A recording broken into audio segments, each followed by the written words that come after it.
Hello everyone, welcome to Voice Voyage, and I know you use this video to fall asleep, so before that, like the video and subscribe to the channel. Also comment down where are you from and what time are you watching.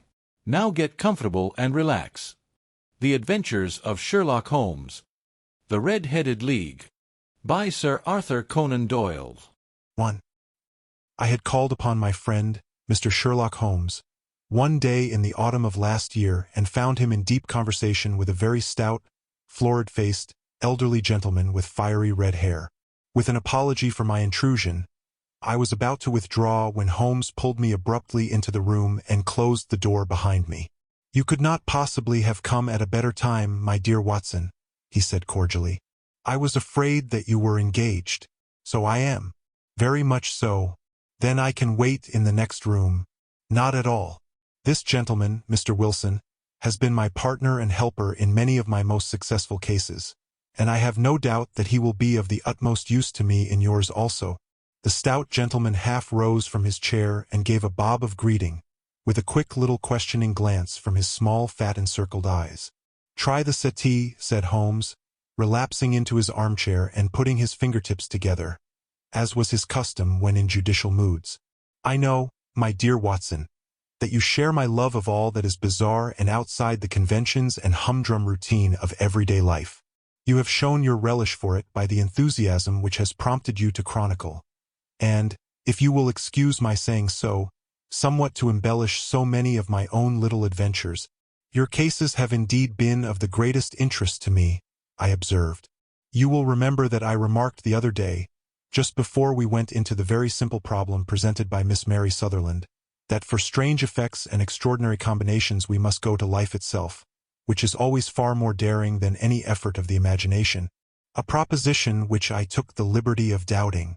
You did, Doctor, but none the less you must come round to my view, for otherwise I shall keep on piling fact upon fact on you until your reason breaks down under them and acknowledges me to be right.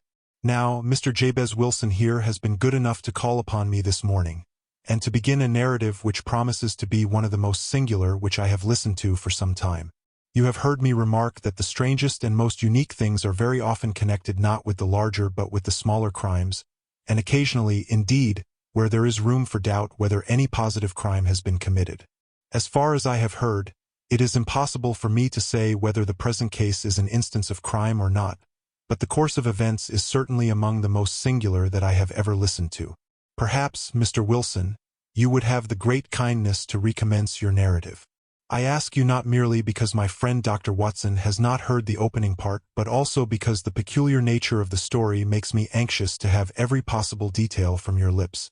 As a rule, when I have heard some slight indication of the course of events, I am able to guide myself by the thousands of other similar cases which occur to my memory. In the present instance, I am forced to admit that the facts are, to the best of my belief, unique. The portly client puffed out his chest with an appearance of some little pride and pulled a dirty and wrinkled newspaper from the inside pocket of his greatcoat. As he glanced down the advertisement column, with his head thrust forward and the paper flattened out upon his knee, I took a good look at the man and endeavored, after the fashion of my companion, to read the indications which might be presented by his dress or appearance. I did not gain very much, however, by my inspection. Our visitor bore every mark of being an average commonplace British tradesman, obese, pompous, and slow. He wore rather baggy gray shepherd's check trousers, a not over-clean black frock coat, unbuttoned in the front, and a drab waistcoat with a heavy brassy Albert chain, and a square pierced bit of metal dangling down as an ornament. A frayed top hat and a faded brown overcoat with a wrinkled velvet collar lay upon a chair beside him. Altogether, look as I would, there was nothing remarkable about the man save his blazing red head, and the expression of extreme chagrin and discontent upon his features. Sherlock Holmes quick I took in my occupation, and he shook his head with a smile as he noticed my questioning glances. Beyond the obvious facts that he has at some time done manual labor, that he takes snuff, that he is a Freemason, that he has been in China, and that he has done a considerable amount of writing lately, I can deduce nothing else. Mr. Jabez Wilson started up in his chair, with his forefinger upon the paper, but his eyes upon my companion. "How, in the name of good fortune, did you know all that, Mr. Holmes?" he asked. "How did you know, for example, that I did manual labor?" It's as true as gospel. For I began as a ship's carpenter. Your hands, my dear sir. Your right hand is quite a size larger than your left. You have worked with it, and the muscles are more developed. Well, the snuff, then, and the Freemasonry? I won't insult your intelligence by telling you how I read that, especially as, rather against the strict rules of your order, you use an arc and compass breastpin. Ah, of course I forgot that. But the writing, what else can be indicated by that right cuff so very shiny for 5 inches, and the left one with the smooth patch near the elbow where you rested upon the desk? Well, but China? The fish that you have tattooed immediately above your right wrist could only have been done in China. I have made a small study of tattoo marks and have even contributed to the literature of the subject. That trick of staining the fish's scales of a delicate pink is quite peculiar to China. When, in addition, I see a Chinese coin hanging from your watch chain, the matter becomes even more simple. Mr. Jabez Wilson laughed heavily. Well, I never, said he. I thought at first that you had done something clever, but I see that there was nothing in it after all. I begin to think, Watson, said Holmes, that I make a mistake in explaining. Omni ignotum pro magnifico, and my poor little reputation, such as it is, will suffer shipwreck if I am so candid. Can you not find the advertisement, Mr. Wilson? Yes, I have got it now. He answered with his thick red finger planted halfway down the column. Here it is. This is what began it all. You just read it for yourself, sir. I took the paper from him and read as follows. To the Red-Headed League. On account of the bequest of the late Ezekiah Hopkins, of Lebanon, Pennsylvania, USA, there is now another vacancy open which entitles a member of the League to a salary of £4 a week for purely nominal services. All red-headed men who are sound in body and mind and above the age of 21 years are eligible. Apply in person on Monday at 11 o'clock to Duncan Ross, at the offices of the League, 7 Pope's Court, Fleet Street. What on earth does this mean? I ejaculated after I had twice read over the extraordinary announcement. Holmes chuckled and wriggled in his chair, as was his habit when in high spirits. It is a little off the beaten track, isn't it? Said he. And now, Mr. Wilson, off you go at scratch and tell us all about yourself, your household, and the effect which this advertisement had upon your fortunes. You will first make a note, Doctor, of the paper and the date. It is the Morning Chronicle of April 27th, 1890. Just 2 months ago. Very good. Now, Mr. Wilson. Well, it is just as I have been telling you, Mr. Sherlock Holmes, said Jabez Wilson, mopping his forehead. I have a small pawnbroker's business at Coburg Square, near the city. It's not a very large affair, and of late years it has not done more than just give me a living.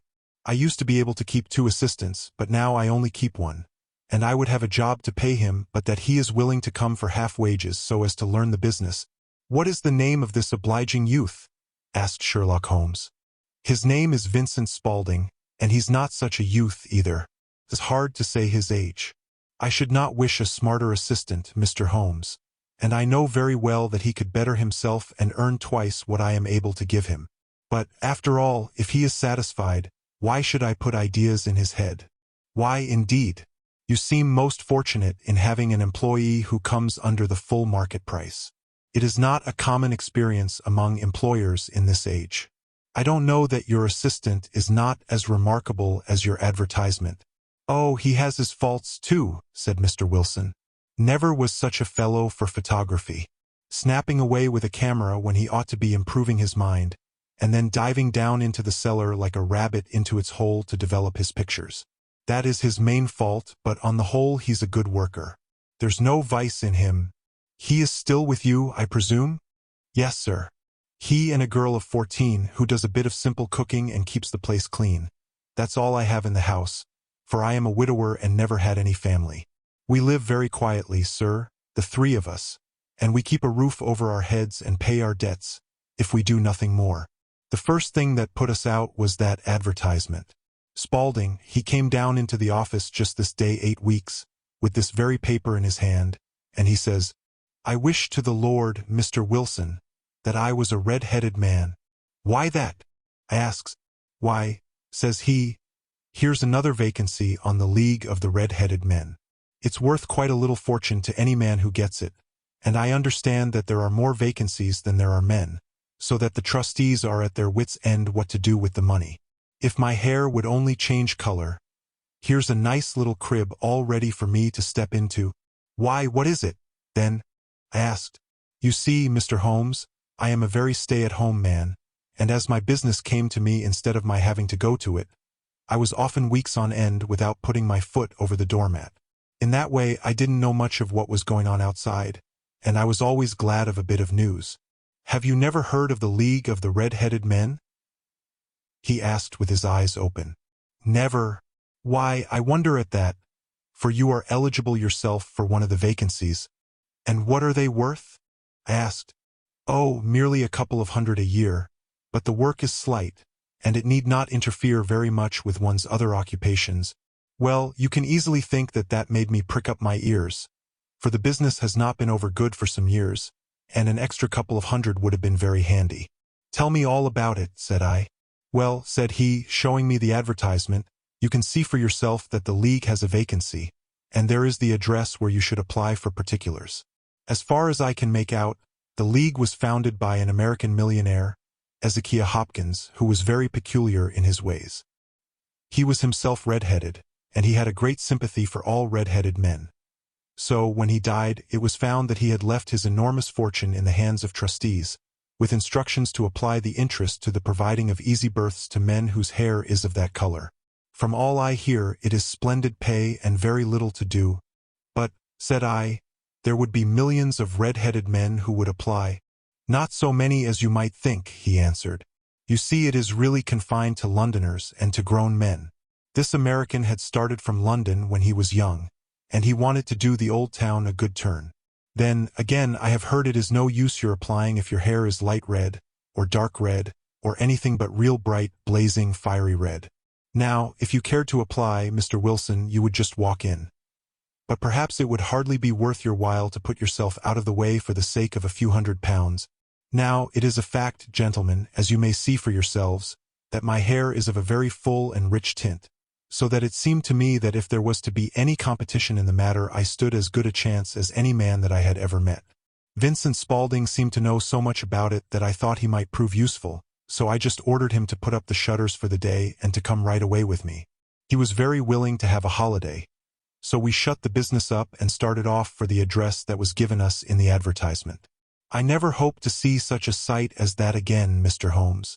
From north, south, east, and west every man who had a shade of red in his hair had tramped into the city to answer the advertisement. Fleet Street was choked with red-headed folk, and Pope's Court looked like a coster's orange barrow. I should not have thought there were so many in the whole country as were brought together by that single advertisement. Every shade of color they were: straw, lemon, orange, brick, Irish setter, liver, clay. But, as Spaulding said, there were not many who had the real vivid flame-colored tint. When I saw how many were waiting, I would have given it up in despair. But Spaulding would not hear of it. How he did it I could not imagine, but he pushed and pulled and butted until he got me through the crowd, and right up to the steps which led to the office. There was a double stream upon the stair, some going up in hope and some coming back dejected. But we wedged in as well as we could and soon found ourselves in the office.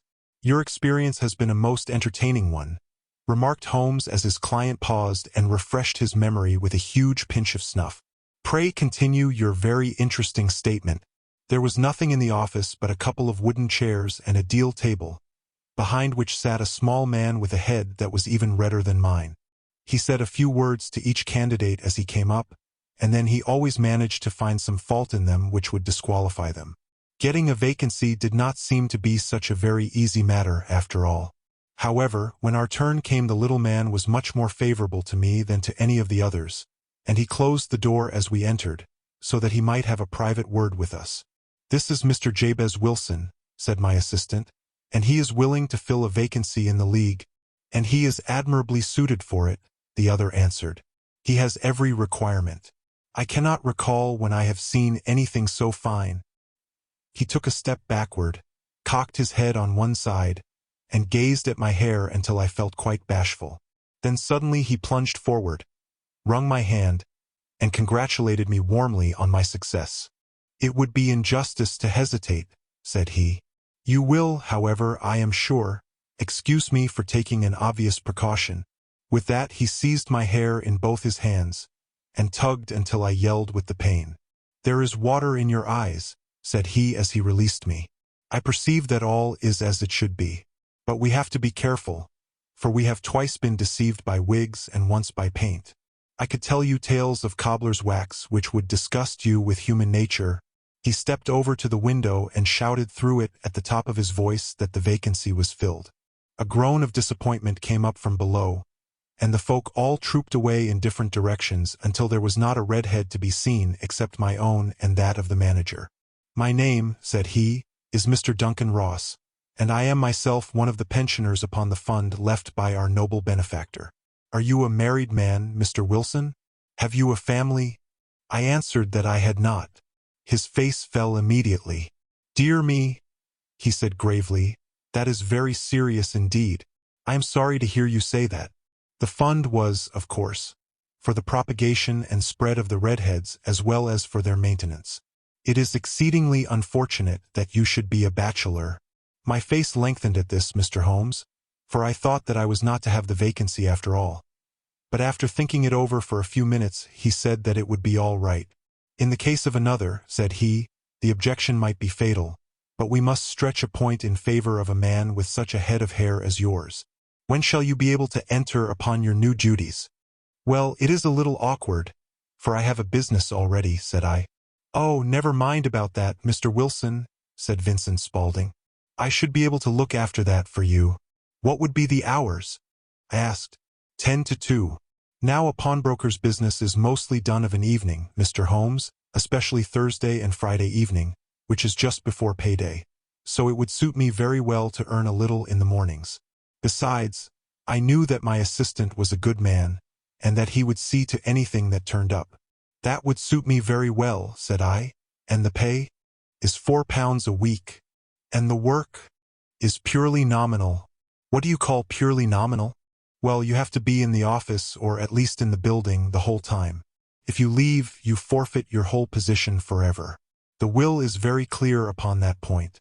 You don't comply with the conditions if you budge from the office during that time. It's only 4 hours a day, and I should not think of leaving," said I. "No excuse will avail," said Mr. Duncan Ross.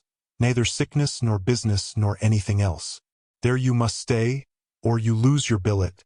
And the work is to copy out the Encyclopedia Britannica. There is the first volume of it in that press. You must find your own ink, pens, and blotting paper, but we provide this table and chair. Will you be ready tomorrow?" "Certainly," I answered.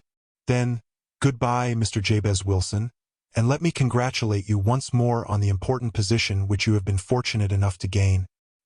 He bowed me out of the room, and I went home with my assistant, hardly knowing what to say or do. I was so pleased at my own good fortune. Well, I thought over the matter all day, and by evening I was in low spirits again, for I had quite persuaded myself that the whole affair must be some great hoax or fraud, though what its object might be I could not imagine. It seemed altogether past belief that anyone could make such a will, or that they would pay such a sum for doing anything so simple as copying out the Encyclopedia Britannica. Vincent Spaulding did what he could to cheer me up, but by bedtime I had reasoned myself out of the whole thing.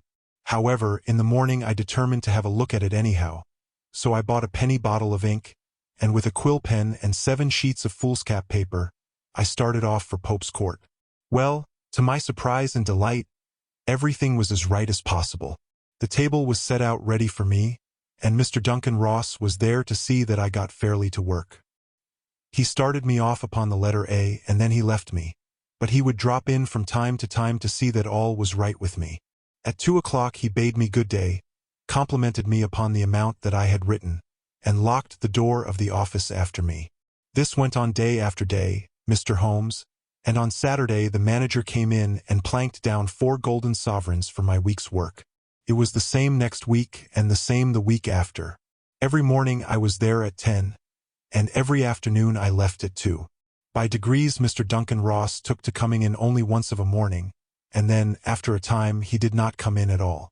Still, of course, I never dared to leave the room for an instant, for I was not sure when he might come, and the billet was such a good one and suited me so well that I would not risk the loss of it. 8 weeks passed away like this, and I had written about abbots and archery and armor and architecture in Attica, and hoped with diligence that I might get on to the bees before very long. It cost me something in foolscap, and I had pretty nearly filled a shelf with my writings. And then suddenly the whole business came to an end. To an end? Yes, sir. And no later than this morning. I went to my work as usual at 10 o'clock, but the door was shut and locked, with a little square of cardboard hammered on to the middle of the panel with a tack. Here it is, and you can read for yourself. He held up a piece of white cardboard about the size of a sheet of notepaper. It read in this fashion: The Red-Headed League is dissolved. October 9th, 1890.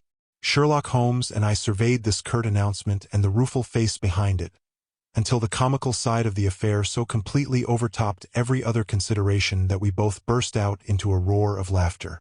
"I cannot see that there is anything very funny," cried our client, flushing up to the roots of his flaming head. "If you can do nothing better than laugh at me, I can go elsewhere." "No, no," cried Holmes, shoving him back into the chair from which he had half risen.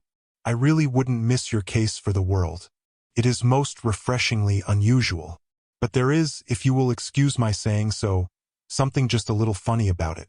Pray, what steps did you take when you found the card upon the door?" "I was staggered, sir. I did not know what to do. Then I called at the offices round, but none of them seemed to know anything about it. Finally, I went to the landlord, who is an accountant living on the ground floor, and I asked him if he could tell me what had become of the Red-Headed League. He said that he had never heard of any such body. Then I asked him who Mr. Duncan Ross was. He answered that the name was new to him. "Well," said I, "the gentleman at number 4. "What, the red-headed man?" "Yes." "Oh," said he, "his name was William Morris. He was a solicitor and was using my room as a temporary convenience until his new premises were ready. He moved out yesterday." "Where could I find him?" "Oh, at his new offices. He did tell me the address." "Yes, 17 King Edward Street, near St. Paul's." I started off, Mr. Holmes, but when I got to that address it was a manufactory of artificial kneecaps, and no one in it had ever heard of either Mr. William Morris or Mr. Duncan Ross. "And what did you do then?" asked Holmes. "I went home to Saxe-Coburg Square, and I took the advice of my assistant. But he could not help me in any way. He could only say that if I waited I should hear by post. But that was not quite good enough, Mr. Holmes. I did not wish to lose such a place without a struggle.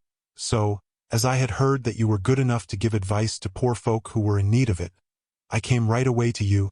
"And you did very wisely," said Holmes. "Your case is an exceedingly remarkable one, and I shall be happy to look into it. From what you have told me, I think that it is possible that graver issues hang from it than might at first sight appear." "Grave enough," said Mr. Jabez Wilson. "Why, I have lost £4 a week." "As far as you are personally concerned," remarked Holmes, "I do not see that you have any grievance against this extraordinary league. On the contrary, you are, as I understand, richer by some £30, to say nothing of the minute knowledge which you have gained on every subject which comes under the letter A. You have lost nothing by them." "No, sir. But I want to find out about them and who they are and what their object was in playing this prank, if it was a prank, upon me. It was a pretty expensive joke for them, for it cost them £32. We shall endeavor to clear up these points for you.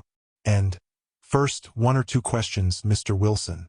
This assistant of yours who first called your attention to the advertisement, how long had he been with you?" "About a month, then." "How did he come?" "In answer to an advertisement." "Was he the only applicant?" "No, I had a dozen." "Why did you pick him?" "Because he was handy and would come cheap. At half wages, in fact." "Yes. What is he like, this Vincent Spaulding?" "Small, stout-built, very quick in his ways. No hair on his face, though he's not short of 30. Has a white splash of acid upon his forehead." Holmes sat up in his chair in considerable excitement. "I thought as much," said he. "Have you ever observed that his ears are pierced for earrings?" "Yes, sir." He told me that a gypsy had done it for him when he was a lad. Hum, said Holmes, sinking back in deep thought. He is still with you? Oh, yes, sir. I have only just left him. And has your business been attended to in your absence? Nothing to complain of, sir. There's never very much to do of a morning. That will do, Mr. Wilson. I shall be happy to give you an opinion upon the subject in the course of a day or two. Today is Saturday, and I hope that by Monday we may come to a conclusion. Well, Watson, said Holmes when our visitor had left us, what do you make of it all? I make nothing of it, I answered frankly. It is a most mysterious business. As a rule, said Holmes, the more bizarre a thing is the less mysterious it proves to be. It is your commonplace, featureless crimes which are really puzzling, just as a commonplace face is the most difficult to identify. But I must be prompt over this matter. What are you going to do, then? I asked. To smoke, he answered. It is quite a three-pipe problem, and I beg that you won't speak to me for 50 minutes. He curled himself up in his chair, with his thin knees drawn up to his hawk-like nose, and there he sat with his eyes closed and his black clay pipe thrusting out like the bill of some strange bird. I had come to the conclusion that he had dropped asleep, and indeed was nodding myself, when he suddenly sprang out of his chair with the gesture of a man who has made up his mind and put his pipe down upon the mantelpiece. Sarasate plays at the St. James's Hall this afternoon, he remarked. What do you think, Watson? Could your patience spare you for a few hours? I have nothing to do today. My practice is never very absorbing. Then put on your hat and come. I am going through the city first, and we can have some lunch on the way. I observe that there is a good deal of German music on the program, which is rather more to my taste than Italian or French. It is introspective, and I want to introspect. Come along. We traveled by the underground as far as Aldersgate, and a short walk took us to Saxe-Coburg Square, the scene of the singular story which we had listened to in the morning. It was a poky, little, shabby-genteel place, where 4 lines of dingy 2-storied brick houses looked out into a small railed-in enclosure, where a lawn of weedy grass and a few clumps of faded laurel bushes made a hard fight against a smoke-laden and uncongenial atmosphere. 3 gilt balls and a brown board with Jabez Wilson in white letters, upon a corner house, announced the place where our red-headed client carried on his business. Sherlock Holmes stopped in front of it with his head on one side and looked it all over, with his eyes shining brightly between puckered lids. Then he walked slowly up the street, and then down again to the corner, still looking keenly at the houses. Finally he returned to the pawnbroker's, and having thumped vigorously upon the pavement with his stick 2 or 3 times, he went up to the door and knocked. It was instantly opened by a bright-looking, clean-shaven young fellow, who asked him to step in. "Thank you," said Holmes. "I only wished to ask you how you would go from here to the Strand." "3rd right, 4th left," answered the assistant promptly, closing the door. "Smart fellow that," observed Holmes as we walked away. "He is, in my judgment, the 4th smartest man in London, and for daring I am not sure that he has not a claim to be 3rd.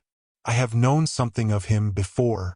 "Evidently," said I, "Mr. Wilson's assistant counts for a good deal in this mystery of the Red-Headed League. I am sure that you inquired your way merely in order that you might see him." "Not him." "What then?" "The knees of his trousers."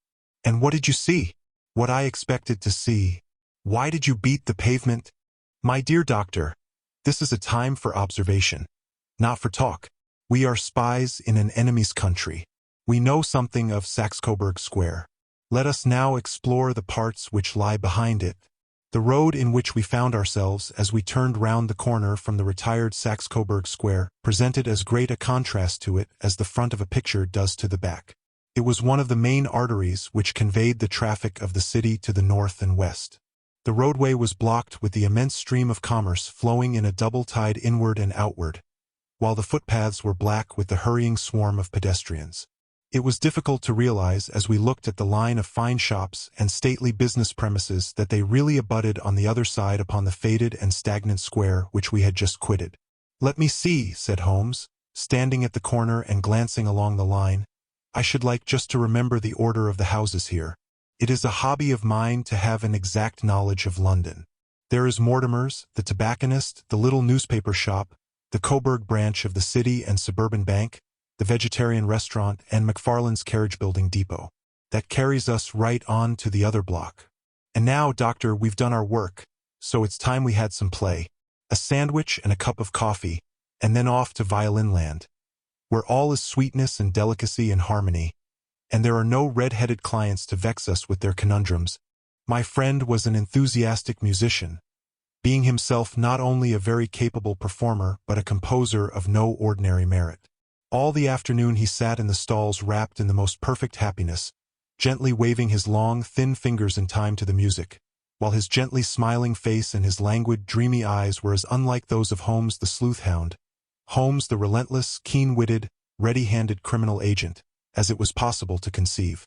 In his singular character the dual nature alternately asserted itself, and his extreme exactness and astuteness represented, as I have often thought, the reaction against the poetic and contemplative mood which occasionally predominated in him. The swing of his nature took him from extreme languor to devouring energy, and, as I knew well, he was never so truly formidable as when, for days on end, he had been lounging in his armchair amid his improvisations and his black-letter editions.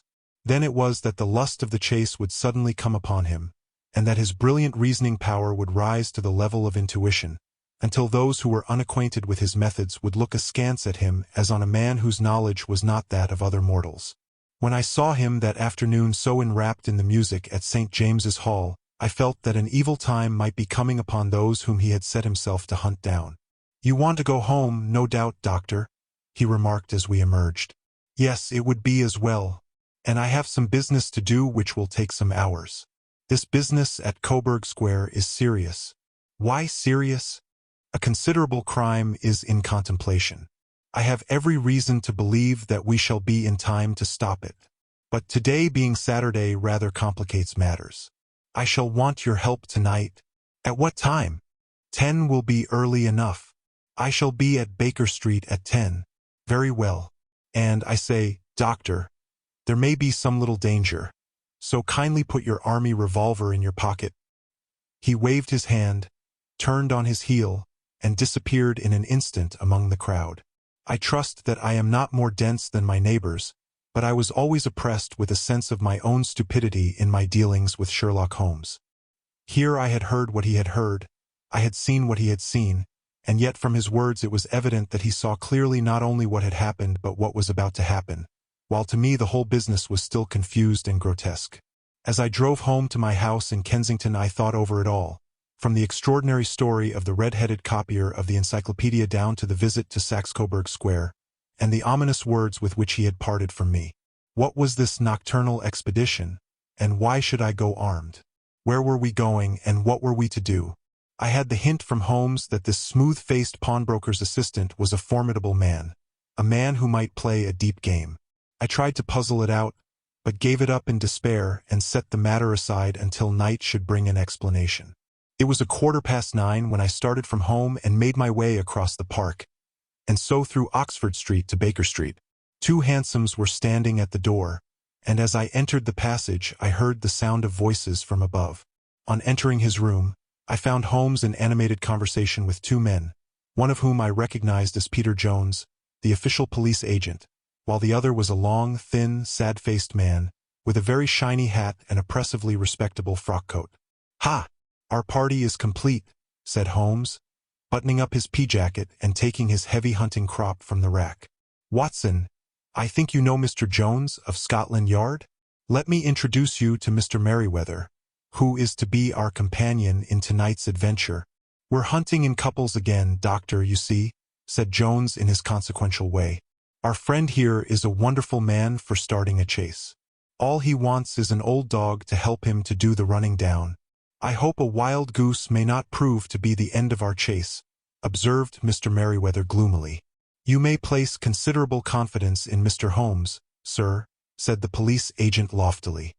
"He has his own little methods, which are, if you won't mind my saying so, just a little too theoretical and fantastic, but he has the makings of a detective in him.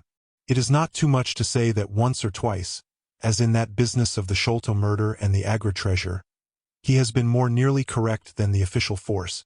"Oh, if you say so, Mr. Jones, it is all right," said the stranger with deference. Still, I confess that I miss my rubber. It is the first Saturday night for 27 years that I have not had my rubber. I think you will find, said Sherlock Holmes, that you will play for a higher stake tonight than you have ever done yet, and that the play will be more exciting. For you, Mr. Merryweather, the stake will be some £30,000. And for you, Jones, it will be the man upon whom you wish to lay your hands, John Clay, the murderer, thief, smasher, and forger. He's a young man, Mr. Merryweather, but he is at the head of his profession, and I would rather have my bracelets on him than on any criminal in London. He's a remarkable man, is young John Clay. His grandfather was a royal duke, and he himself has been to Eton and Oxford. His brain is as cunning as his fingers, and though we meet signs of him at every turn, we never know where to find the man himself. He'll crack a crib in Scotland one week, and be raising money to build an orphanage in Cornwall the next. I've been on his track for years and have never set eyes on him yet. I hope that I may have the pleasure of introducing you tonight. I've had one or two little turns also with Mr. John Clay, and I agree with you that he is at the head of his profession. It is past 10, however, and quite time that we started. If you two will take the first hansom, Watson and I will follow in the second. Sherlock Holmes was not very communicative during the long drive and lay back in the cab humming the tunes which he had heard in the afternoon. We rattled through an endless labyrinth of gaslit streets until we emerged into Farrington Street. We are close there now, my friend remarked. This fellow Merryweather is a bank director, and personally interested in the matter. I thought it as well to have Jones with us also. He is not a bad fellow, though an absolute imbecile in his profession. He has one positive virtue.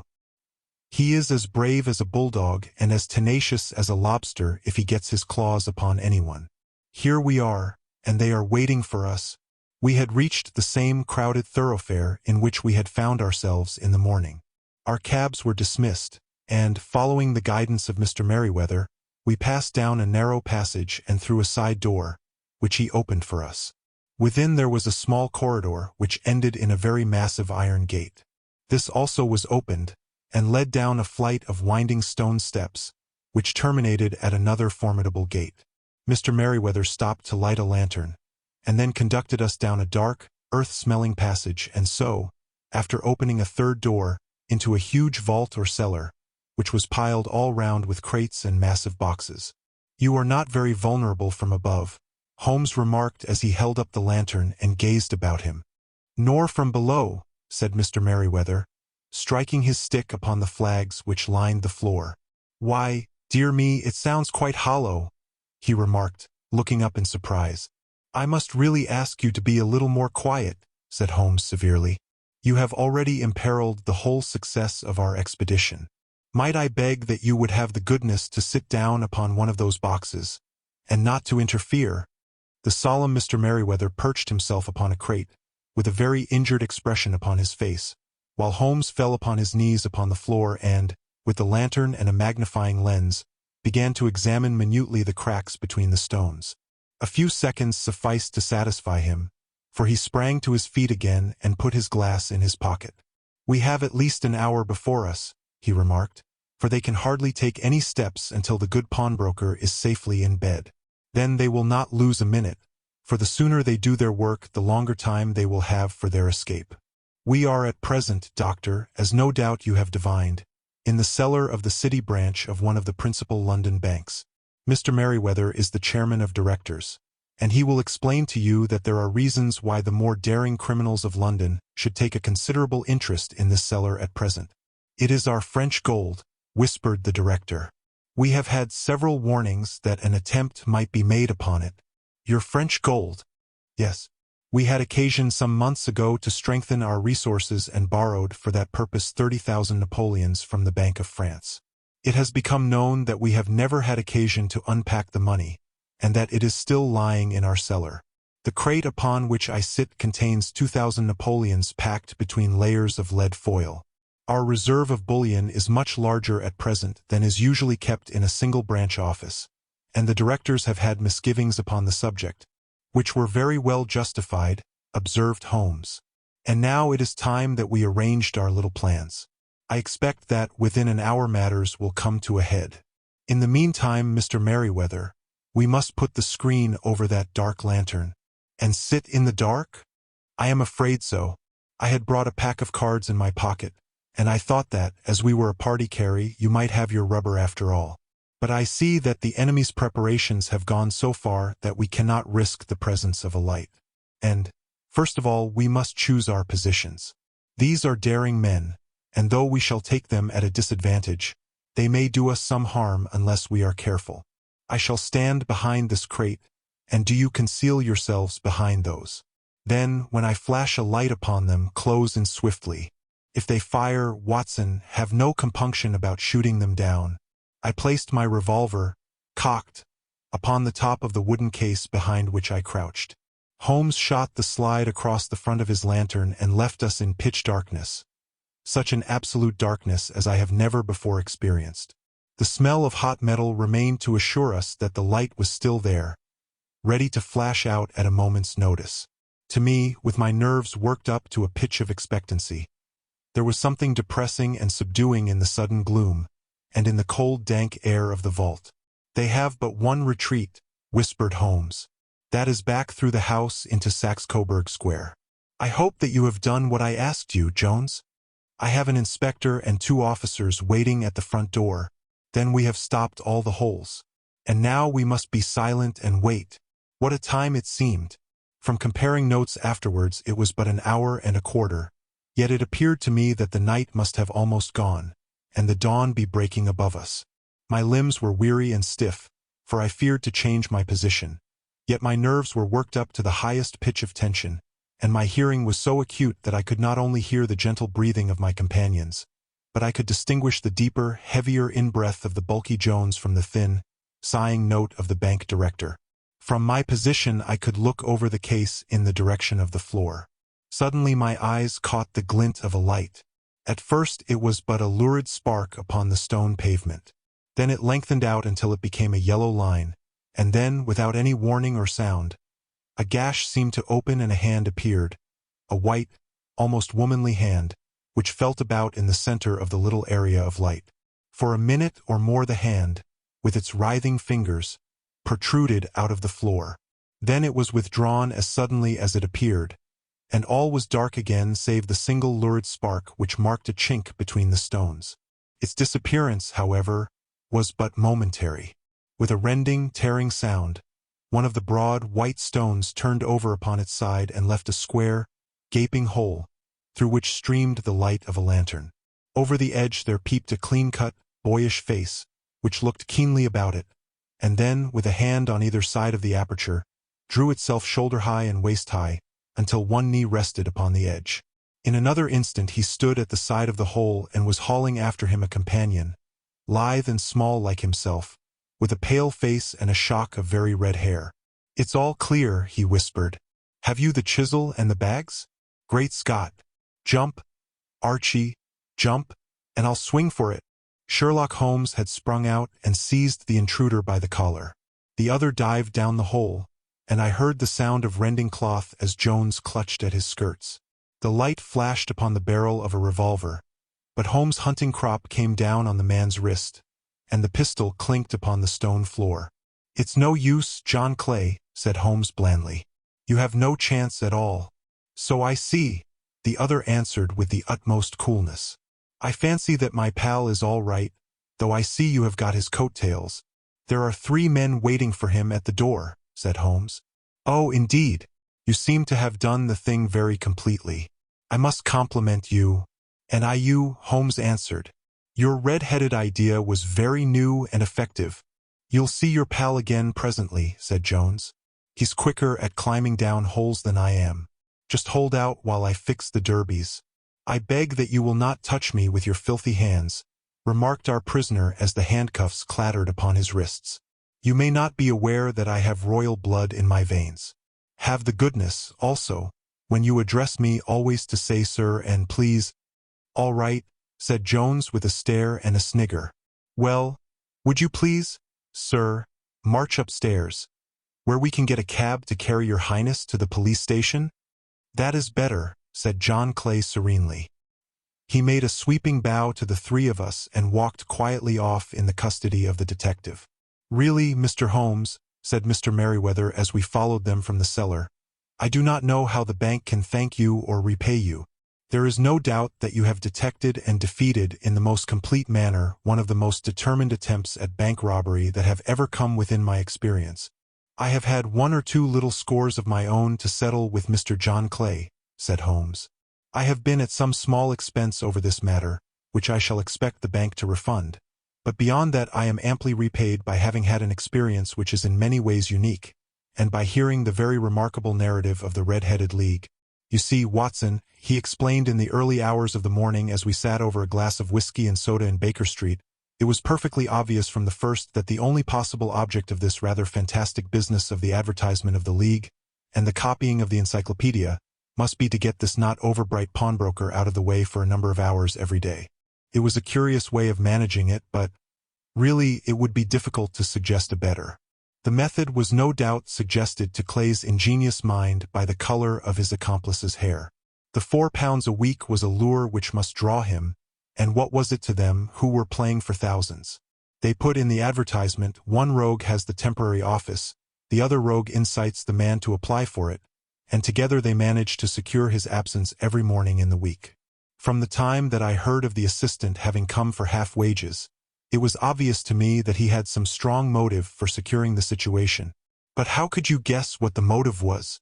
Had there been women in the house, I should have suspected a mere vulgar intrigue. That, however, was out of the question. The man's business was a small one, and there was nothing in his house which could account for such elaborate preparations, and such an expenditure as they were at. It must, then, be something out of the house. What could it be?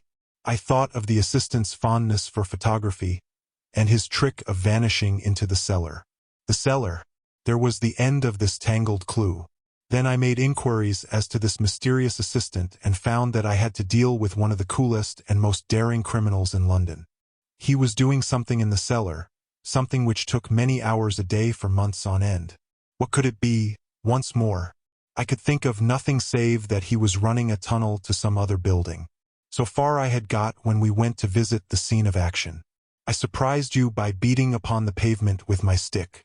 I was ascertaining whether the cellar stretched out in front or behind. It was not in front. Then I rang the bell, and, as I hoped, the assistant answered it. We have had some skirmishes, but we had never set eyes upon each other before. I hardly looked at his face. His knees were what I wished to see. You must yourself have remarked how worn, wrinkled, and stained they were. They spoke of those hours of burrowing. The only remaining point was what they were burrowing for. I walked round the corner, saw the City and Suburban Bank abutted on our friend's premises, and felt that I had solved my problem. When you drove home after the concert I called upon Scotland Yard and upon the chairman of the bank directors, with the result that you have seen. And how could you tell that they would make their attempt tonight? I asked. Well, when they closed their league offices that was a sign that they cared no longer about Mr. Jabez Wilson's presence. In other words, that they had completed their tunnel. But it was essential that they should use it soon, as it might be discovered, or the bullion might be removed. Saturday would suit them better than any other day, as it would give them 2 days for their escape. For all these reasons I expected them to come tonight. You reasoned it out beautifully, I exclaimed in unfeigned admiration. It is so long a chain, and yet every link rings true. It saved me from ennui, he answered, yawning. Alas, I already feel it closing in upon me. My life is spent in one long effort to escape from the commonplaces of existence. These little problems help me to do so, and you are a benefactor of the race, said I. He shrugged his shoulders. Well, perhaps, after all, it is of some little use, he remarked. L'homme c'est rien, l'ouvre c'est tout, as Gustave Flaubert wrote to George Sand. The end.